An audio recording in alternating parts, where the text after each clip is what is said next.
I begin to. Yeah, so I mean, so after you finished touring and stuff, Hmm. and you've worked it, where do you shift where do you shift yourself, your focus?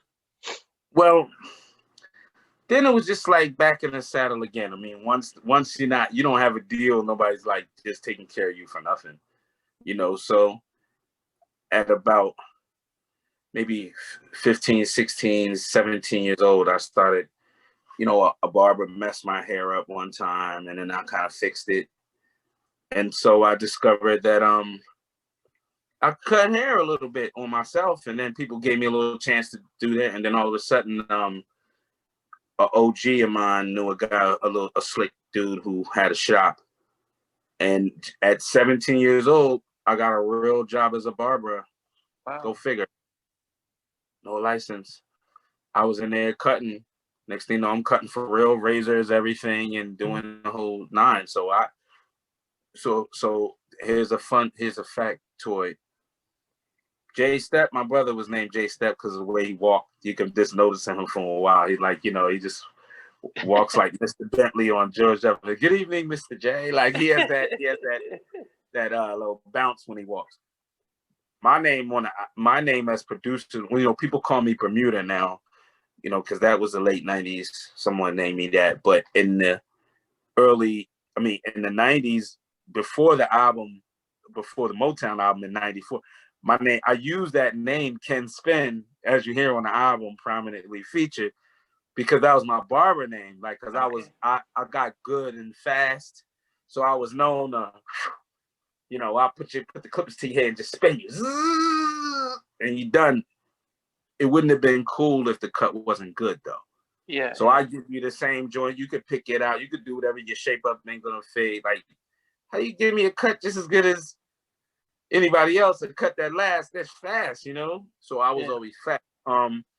So I use that name in production. But I was cutting hair for a while. My brother was doing little things. I still was cooking in the lab, though. I still was making joints.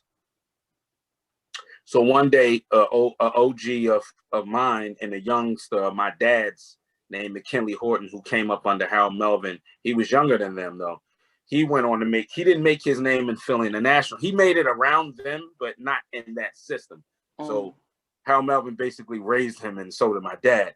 But he didn't make his hits there. So he went along to get some other stuff cracking and made Dreaming for Vanessa Williams. Oh, okay. Gotta Get You Home with Me Tonight from Eugene Wilder. Another big hit that Blackstreet brought back, of course. Yeah. So his name is McKinley Horton, and I was cutting hair one day, and he called me up, and he was like, you want to do a showcase for Motown? And I'm like, yeah. And right now I'm about like almost 20, maybe 20. No, almost 20. So I was cutting hair from when I was about 17 to almost 19. Like, my barber career was very short, but I was making a lot of money, man. You know what I mean? Yeah. So did he know you could sing? He knew you. Yeah, he used to take us to this. Well, he grew up. My dad basically raised him. So but he used to scoop us up and take us to the studio. So we had a couple songs together, but they never came out. So he tried to scoop up, but he just died off for a few years.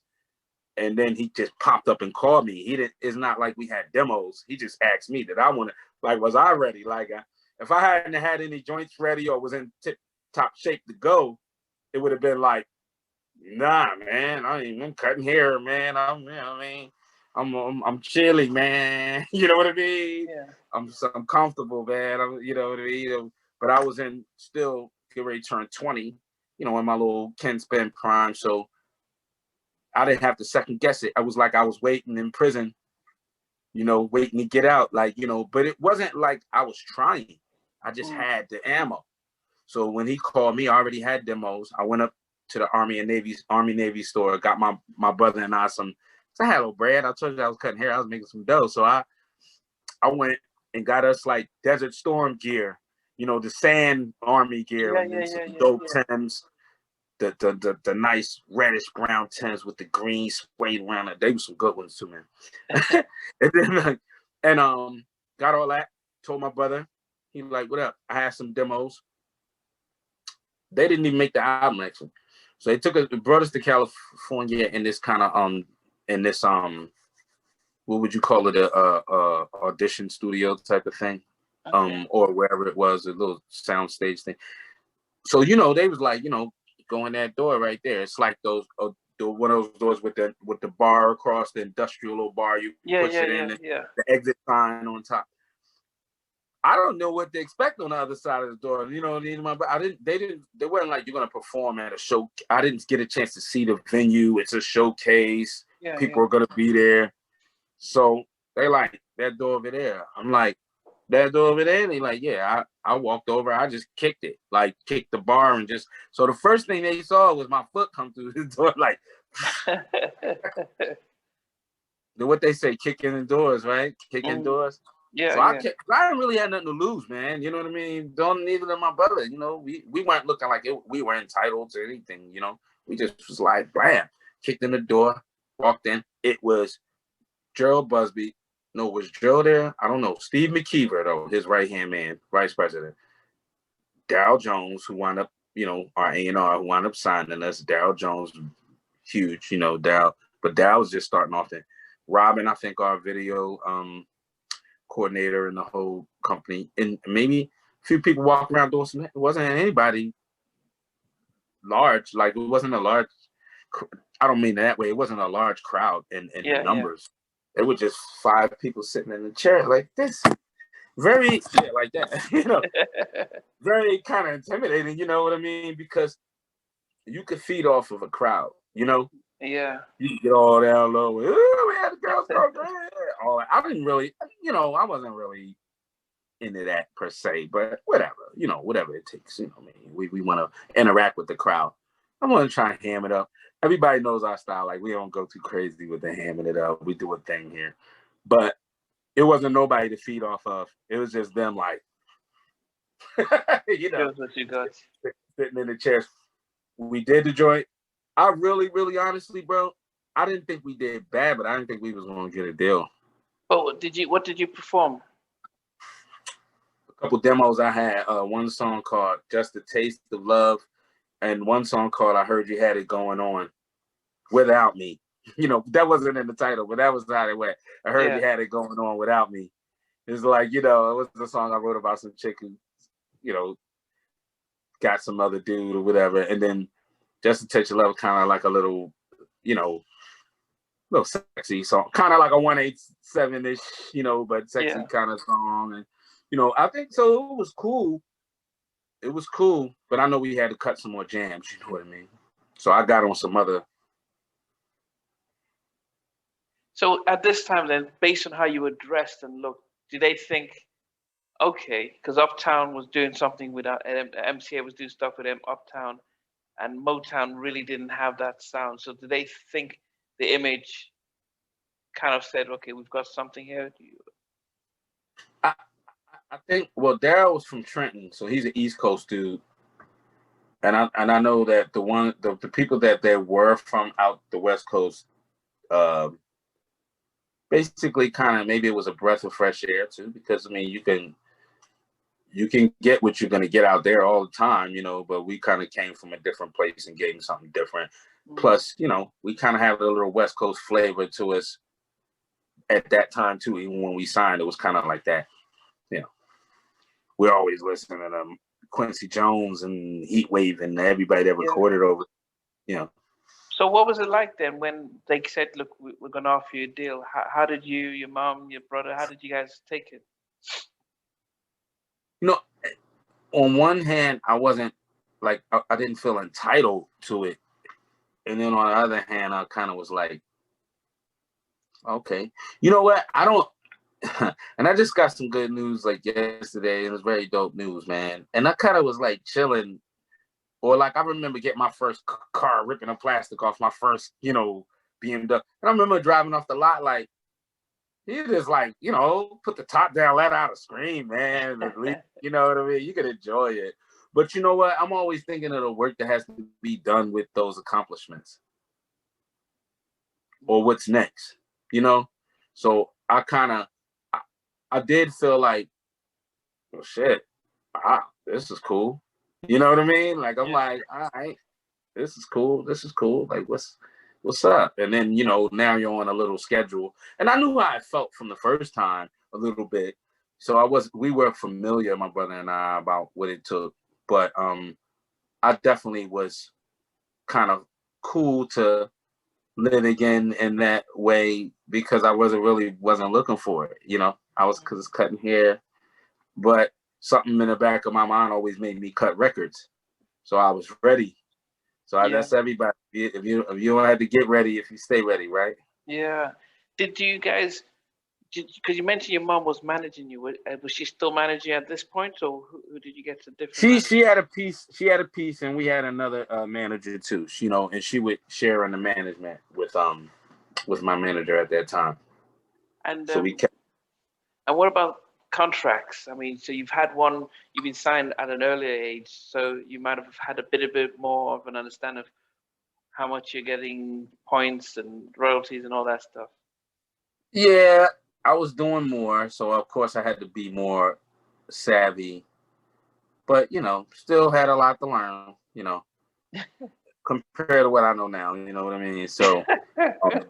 I still had a lot to learn. You know what? Because I was just basically a studio rat, and I would read my stuff and and try to understand it, but I still was basically like, I got to be in here making it, and I'm not. I don't. When I'm cutting, it's not too many things that could pull me away from work because I feel like that's it. But I took the time to check things out. Some things I was like, missed that. Yeah. I didn't catch that one. But you see it when you get older, you find out. Yeah. So you're working on the album. So how does the songs that make the album? What's the process with that, especially with do Well, you we and your had a brother very, pick? very, very tough A&R guy who I mentioned, Daryl Jones. Who's also signed recent artists. But Daryl was very tough, man. Daryl was just very tough, and I had to audition my songs like everyone else. It wasn't like I had the full creative control. Now go make your album. I didn't come on as a producer like that. I came on as an artist, even though I produced the material.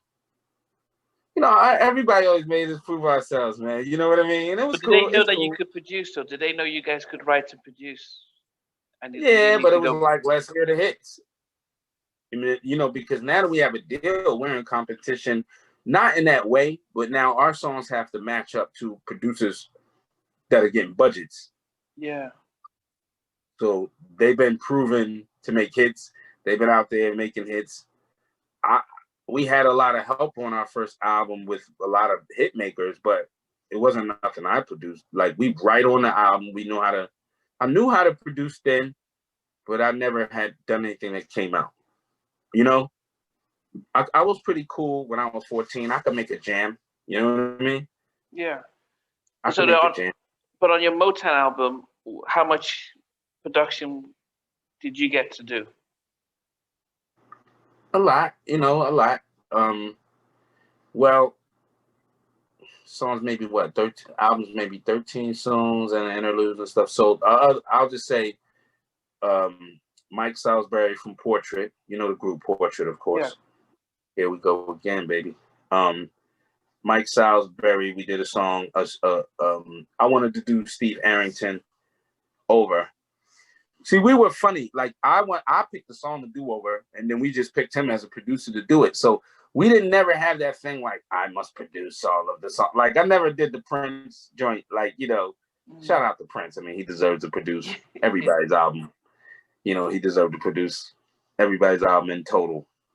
That's how dope Prince is. But I never really was that type of producer. It's like, look at you crazy if you say, can you produce a Whitehead Brothers record, because that's like how I eat and all that. But we were just, we were admirers of this people's sound. So we wanted to work with a lot of people. So Mike Salisbury with Joyce Tolberg from the Good Girls sang on that record. And his car. Yeah, Joyce, that's my boo right there. And a guy named Roy Dog Pennon, who's very dope, went to Berkeley. He did Shaniqua on the album. Eric Cody and Burt Price did Change. And maybe I might have did the rest. You know what I mean? But yeah, I did the majority. If you were gonna say like if you're gonna keep score, yeah, I probably, did the. But that was only because I was coming up with the material. It wasn't because it was it wasn't because it was my album. Yeah. Because Forget I Was a G came kind of later, and then we wound up putting that on Jason's lyric too.